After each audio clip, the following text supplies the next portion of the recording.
What it do, YouTube? Nearest Tactical back in the building, another video. Hey man, if you want to support my channel, want to help me out, hit my channel description, or go to my Instagram, Nearest Tactical, and direct message me, and give me your information, and I'll go ahead and mail you one out. Thanks to everybody who's already supported the channel by doing this. Appreciate it. Yeah, man, back with another video real quick. Yeah, man, you saw the thumbnail, man. Shout out to the, hold on, let me get my water. It's thirsty. I'm thirsty as a motherfucker around here. Shout out to the Dallas police chief. From my understanding, he just got that gig, and he's already making headways, in fighting crime in the Dallas metro area. So, again, I'm not anti-law enforcement over here. I'm pro-law enforcement. I'm just anti-cops that abuse power. You know what I'm saying? So I'm definitely pro-law enforcement, because you ain't gonna never convince me that this would be a safe country without law enforcement, man. Because remember, it's still a job, and they still humans.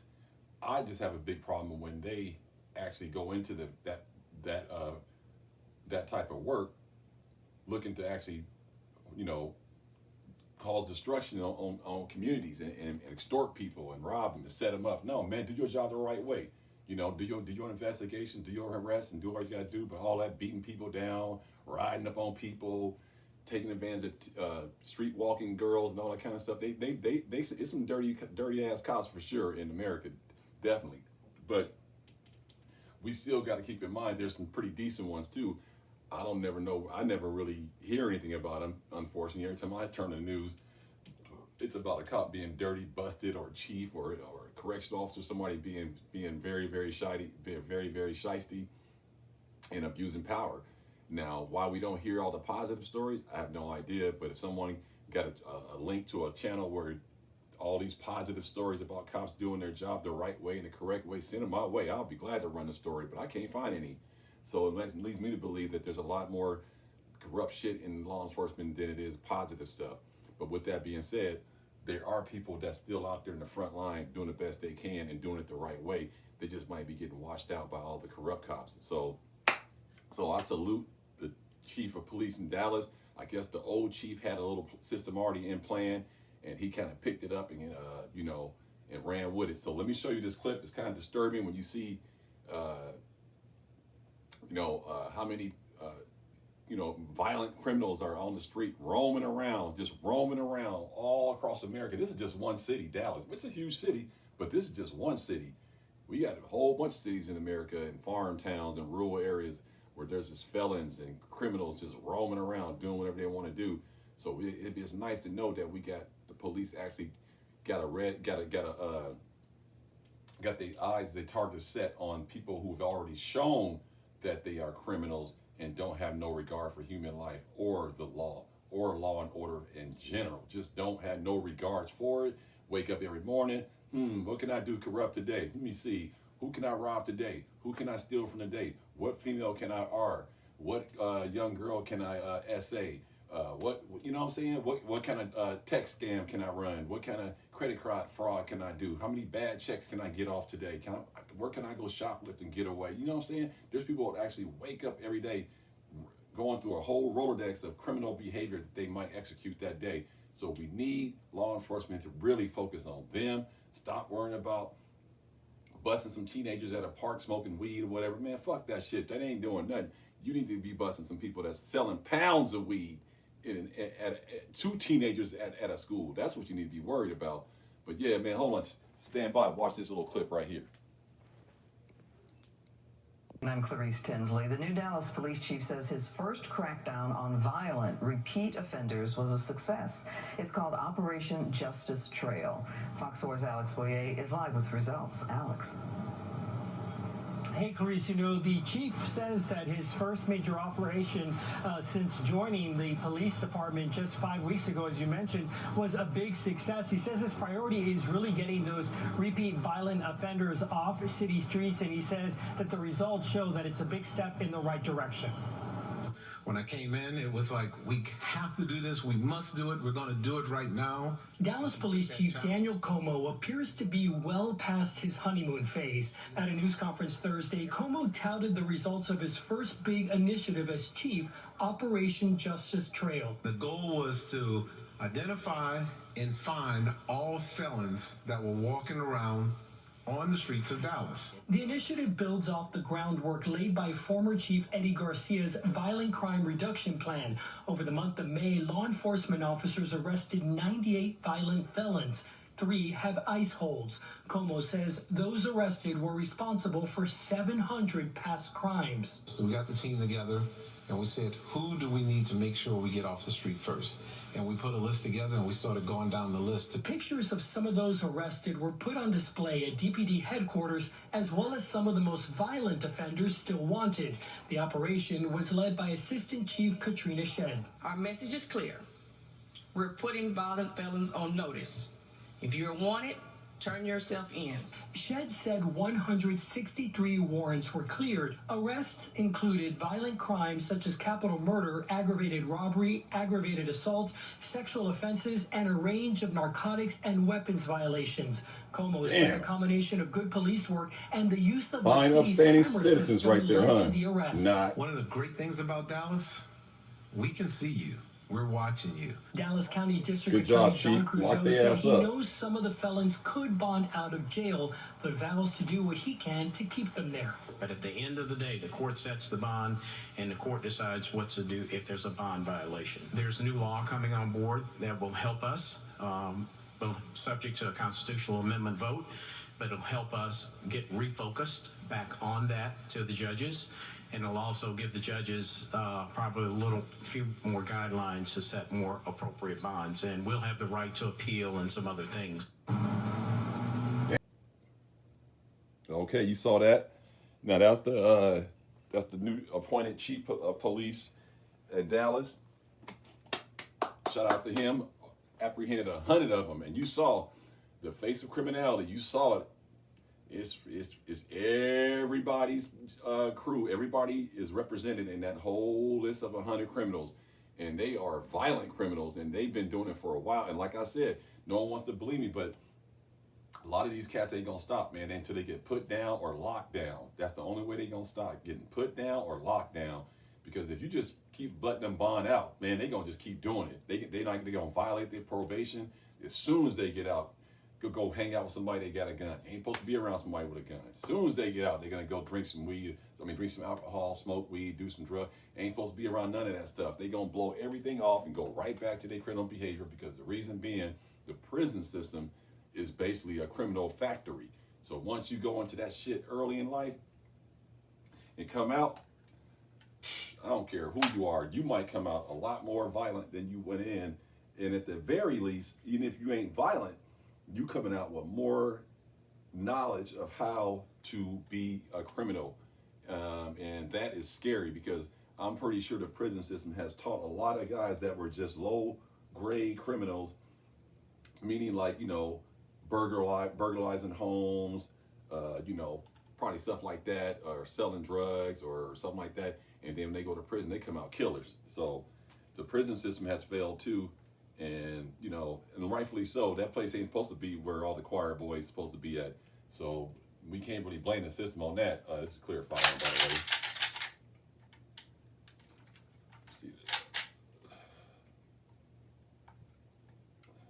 Man, where's my thing? I was thinking, I don't know why this safety lever keeps riding up high like that.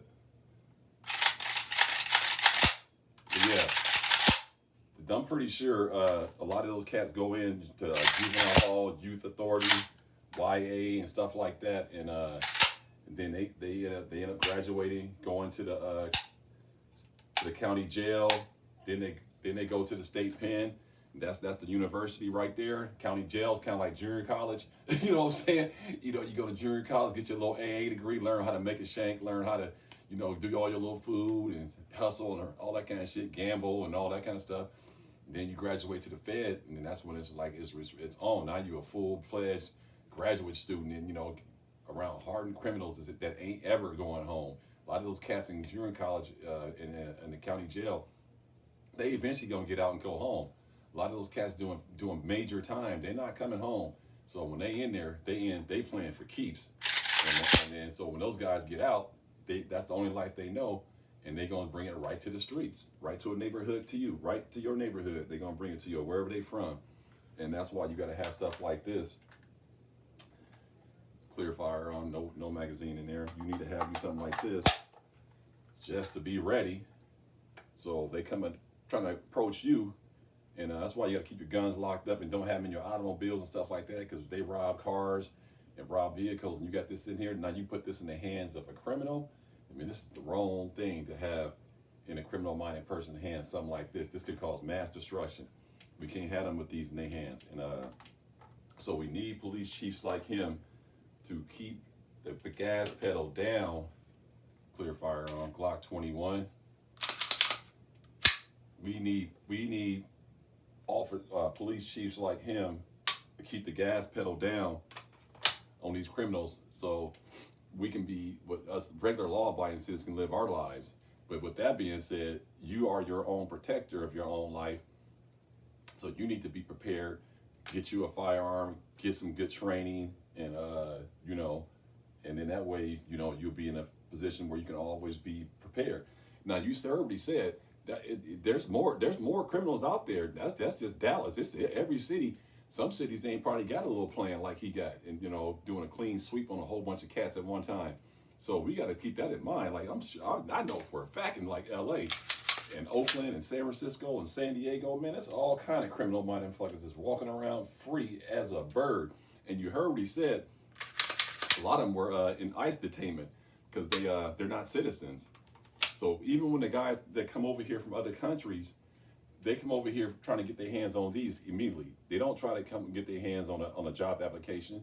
No, they try to get their hands on a pistol or a rifle so they can go out there and act their little criminal behaviors and get some money real quick. They're not going to go get a job.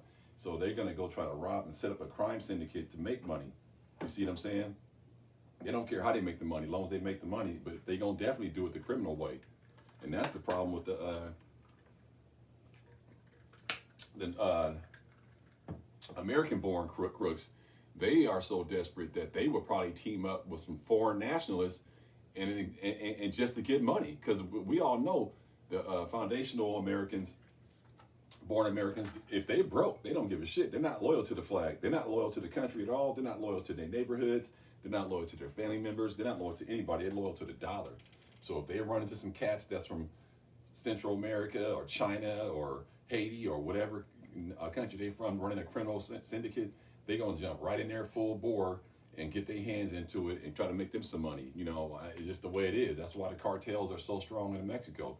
They got a lot of American people working with them. They can't just do all that shit for all them years and run all that traffic, sex trafficking, fentanyl, cocaine, marijuana, guns, automobiles, food, everything. They run everything across the southern border. I live by the border. I'm telling you, I'm not just spitting some crazy shit. Anything you can imagine is coming from that southern border, just about, good, bad, or otherwise. And they do not care about human life if you get in their way. They will take you out, man. So like, that's what makes it so serious, because you talking about cats that they go back to pen, they probably never coming back out. Just keep that in mind. So when you encounter one of these cats like that, it's almost like cornering an animal in a corner. Like you making them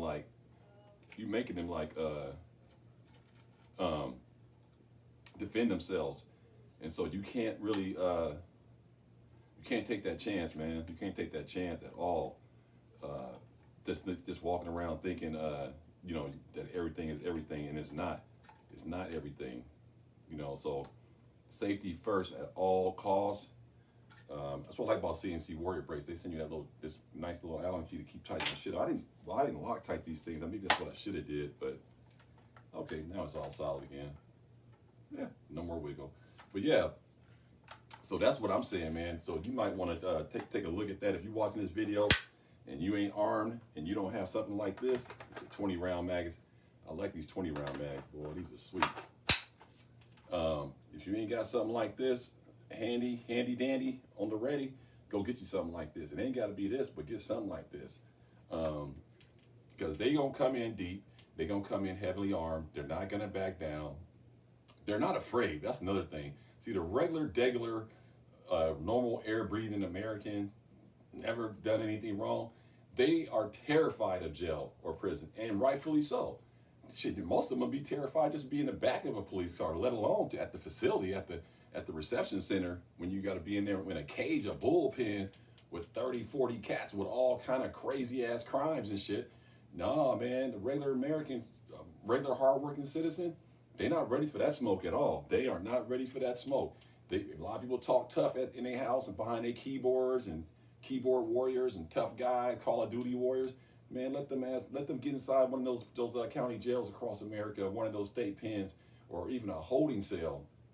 They'll start singing like a jaybird. First of all, they'll start singing, telling, snitching, so running their mouth, not knowing how to move inside of the politics of prison or jail, and they're gonna get caught up. And so they're afraid. So the criminals know that. They know. So that's why so many people are afraid to defend themselves, because they're like, man, if I lay one of these motherfuckers down, and then all of a sudden I'm in jail, I gotta prove my innocence. I don't want that. I don't want that smoke. But boy, you take a really, really big risk if you don't have one of these in your house to kick your door in, because when they come in, they have no fear of taking you off the planet. None at all. They won't lose no sleep over it. They won't be up all night going like, man, I sure wish I didn't do that. No, that's not how they think. So don't you go into that situation with that kind of sympathetic type of attitude that, man, I don't really want to down this person. Man, if someone, let me tell you something right now. If someone kicks your freaking door in at 3 a.m, armed with a mask on with 3 other goons, man, that's all you need to know. Now, all this other stuff, I know there's some other weird little cases where I heard like a couple TikTok kids try to break into a man's house and they put him down and they end up arresting the dude who did it. That's some bullshit, man. Find another joke. Don't be kicking people's doors in 3 a.m. thinking it's a joke and it's a prank. Because I'll tell you right now, I'm not going to say it. Matter of fact, I will say it. Don't try that over here. Do not try that nonsense over here. Don't do it. It's not going to be healthy. It's not going to be a good ending, good outcome. I'm not saying that I'm jail ready, county jail, but I know one thing, I wouldn't be afraid to go if I had to protect myself, because I'm going to tell it like it is. You know, they always going to ask, what you in here for? Man, I had to put some cats down and try to break into my house. That's it. That's it. That's all. So just keep that in mind. But at the same time, remember, even the criminals have family members. We found that out with the escapees in New Orleans that escaped out of the prison. And some of them were really, really bad guys, had murder raps. Real bad guys, had murder raps. You know, all kind of violent offenses. And then what's the first thing we found out? They had help from their family members. And that's what I'm getting at. We're not in that Mayberry lifestyle no more, where we know the parents, you know, teach their kids, clear weapon, where the parents teach their kids moral conscience. And like, if you, like my mom, for example, rest in peace, I had 2 brothers that was gang banging, drug life, all that kind of stuff. Well, one of them wasn't really in drug life. He was just violent. He didn't do no drugs. He didn't do nothing. He actually used to rob drug dealers and brag about it and beat up a lot of big tough guys on the block. That's what he was known for, was going up to another person's block, find out who the toughest guy on the block, and then punching him in the face, kicking his butt, and then taking his money and drugs. That's how one of my brothers got his name. And he was real notorious and feared on the south side of Chicago back when I was a little bitty kid, about, you know, 5th, 4th grade. And my other brother was basically, he just worked. He worked for the post office, and he had a drug addiction. And my other brother, which is his younger brother, they both older than me. I'm the youngest of 7. But my brother Ricky, I'm speaking on, rest in peace. My brother Jerry, rest in peace. Both of them not with us no more. But Ricky was like his tough guy. But Jerry didn't want him in the lifestyle, but he would always follow around Jerry, and he'd find out like, oh yeah, man, you know, this is where you get your drugs from. He's like, yeah, and then Ricky would find out about it and go rob the guy and bring him the drugs. And then my brother would be like, man, we can't do that, man. So he would take the drugs back and stuff like that. It was crazy. They used to tell me these stories back in the day. And so and I know for a fact that's how it goes down. It's a lot of cats in the street life, and people want to immediately say like, oh man, they whacked out on drugs or they come from a broken home. Man, that ain't, my mom and dad was, what I ain't trying to brag, but my mom and dad was considered rich. And in the era they raised my other siblings in, back in the late 50s and 60s. My older siblings, I'm the youngest of 7, like I said, and I only grew up with really one of my brothers. The rest of them were kind of like my uncles and stuff because they were so much older than me. My mom was like 40 years older than me. Mom had me when she was like, I think, 50 or something like that. Or yeah, she was pretty old when she had me. For 1968, that was kind of unheard of. But yeah, she had me, and but she had already raised a whole bunch of kids already. So by the time we came around, she was like, "Hey, don't bring that nonsense here." Because, I remember when we were young, she took us to Cook County Jail in Chicago to go see my brother. Man, that was the scariest thing yet. Because they had a program in Chicago called Scared Straight. I don't know if they had it all around the country, but it was called Scared Straight. And they would take middle school kids and elementary school kids in high-risk crime areas, and they'll take you in there and let you talk to inmates and counselors and stuff. And they would just sit there and just like stand. It was kind of that show they had out. They line you up and they're like, "You want to be in here? You want to be in here?" and all that kind of stuff. And you see a dude walking by looking like a woman and shit. And I'm like, damn, they're going to get turned out. And it's like, and that's just real life. So it really resonates with you. Like, do you really want that lifestyle? But that's what kind of parents I had. Then we went to go see my brothers at Stateville Penitentiary. That's out in Joliet, Illinois. And then my other brother, Ricky, he did about 25 years at, my brother Jerry did about 7 years at Stateville, but when he got out, he never went back. But then my other brother, he did about 3 or 4 years in Stateville, knocked out a couple COs, gave one of them like 30 stitches, and then they tried to kill him. The COs tried to kill him in there, and then he got transferred to Menard, Illinois State Penitentiary.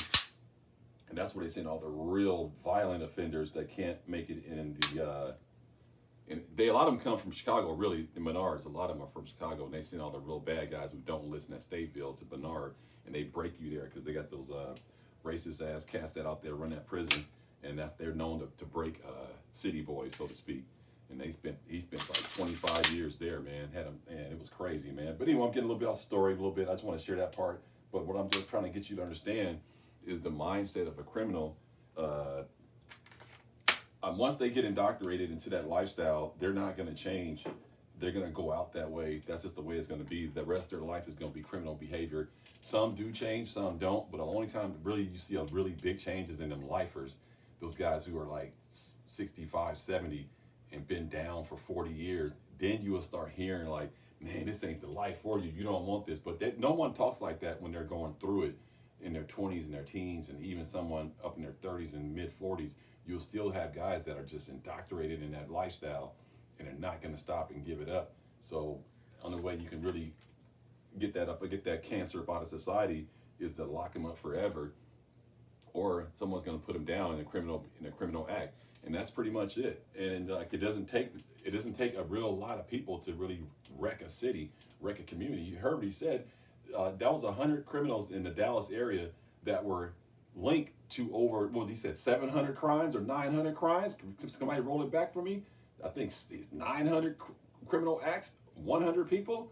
Come on, man. That's 9 per person. Well, my math, I think, right? That's 9 felonious acts per person. Now, that's what we know got caught. Keep this in mind. A lot of people who actually spend a lot of time in prison and jail, usually that's the first time they got caught. That doesn't mean that's the first time they did that act. Like, so if you could catch a guy in a murder case, don't think that that's his first M. He's probably done that a few times. He just ain't been caught. So that's the thing that you have to keep in mind with these cats. Like, just because you say, oh, he's only got 1 conviction for armed robbery, that's because he only been caught for 1 armed robbery. That doesn't mean that that's not his first go around.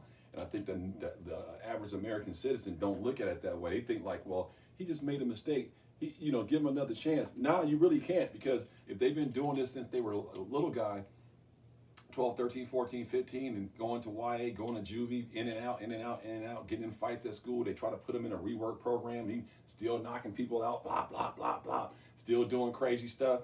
Man, what do you think this person's going to be like by the time they get to their 20s, if they live that long? Man, they're just straight up crash out dummies, man. They're not going to really change who they are.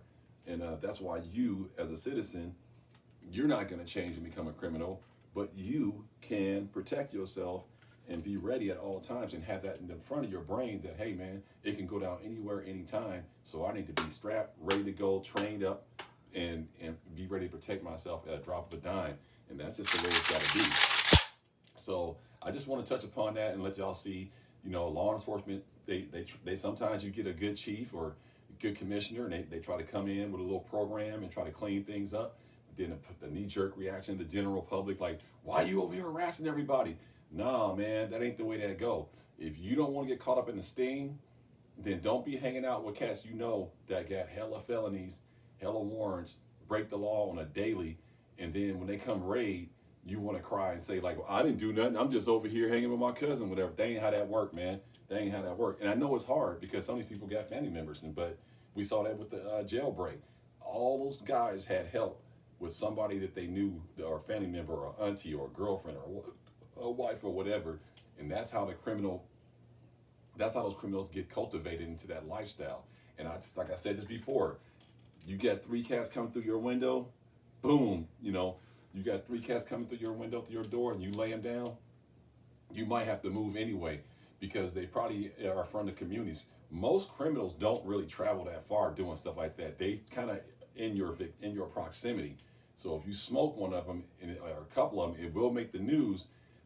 Your information might be leaked out. Now you don't know what's going to happen, so you would have to probably move from said location because the relatives, we've all seen it before in the first 48, this little badass kid done killed 3 or 4 people, and then all of a sudden, here comes the mom tomorrow, oh, my baby. Well, your baby just took out the whole damn block. You can't have it both ways. You can't love your kids, but your kids out here wreaking havoc on a community, taking people's lives, and then when they get caught in the cross, you want to cry and say, well, you didn't have to do that. You didn't have to do that. Well, he didn't have to come climbing through my window at 4 a.m. either. So we can't have that, man. You can't have that mindset, man. Yeah, they're humans and you want to be sympathetic to someone's plight, but you can't go to the point where mentally it's going to slow you down from protecting your own life. So that's what I got for y'all, man. I know it's going too long, but I had to get this off my chest because that's just disturbed me, man. 100 violent repeat offenders just running around. And I sat back and did the math. I'm like, damn, wait a minute. That's just Dallas, Texas. This is all over the place. And then when you mix in the foreign nationalists that are here to do dirt, that come from countries where they actually shoot at police, where they don't give a shit about nothing, they running around here too. And they might be teaming up with our homebred criminals. So, man, if there was ever a time to link up with your neighbor, somebody you know is solid, or people you know that's solid, or you got connections to people that live in the woods, and some people live in the city, some people live over here, down south, West Coast. I got a nice contingency of friends across the whole country. So if some shit pop off in a certain region, I already established friendships and trust with certain groups of people all across the country, different demographics and nationalities. And so I ain't really got to really trip too much. But some of y'all gonna be in trouble because you got all your eggs in one basket. And then if you get pushed out of that zone, where you gonna go now? So start thinking ahead, start planning ahead. And that's why I've been trying to condense down guns and condense down gear and getting things set up to mobilize. If I got to get out of town quick, fast, in a hurry, I'm already gonna be ready to go. So that's what I got for y'all, man. You know what I'm saying? That ZFAP, boy, I can't stop. I'm about to go shoot this next weekend. I wasn't going Father's Day, but man, I'm about to get this thing out there, boy. And let me tell you something else. This little Bodyguard 2.0, man, let me tell you this thing right here, man. I ain't know. I'm gonna tell y'all right now. Go ahead and get you one of these, man.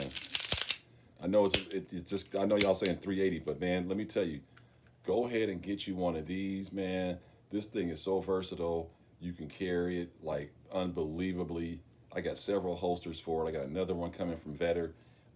Just an excellent firearm. It's got over 1,000 rounds through it now. No problems. Just an awesome firearm, especially if you're a person that don't want to carry something big and you don't, you got an office setting, or, you want to have a secondary pistol and deep concealment. This is the way to go, man. And this is my rounded holster right here, Kydex. And then, like I said, I just had that just to have on me, just just kind of doodling around. You know what I'm saying? Just to have something. And that's the mindset you got to have moving forward, man. Have something on you. Be prepared, be ready, and have versatile firearms in case you have to activate. But man, it's your boy Eisner's Tactical. Let me know what y'all think about this ZPAP. Let me know what you think about that Dallas police chief. Do you think he's doing a good job? I think he is. I mean, he got 100 violent criminals off the street in one swoop. I mean, that's pretty damn good right there, man. So we got to give them a shout out to the Dallas police chief and the Dallas Police Department's task force, fugitive task force, and all those guys who go out there and hunt these dudes down, because we don't need them on the street no more, man. So, hey, man, let me know what y'all think. Like, comment, subscribe. Arm up. And catch y'all in the next one. Peace.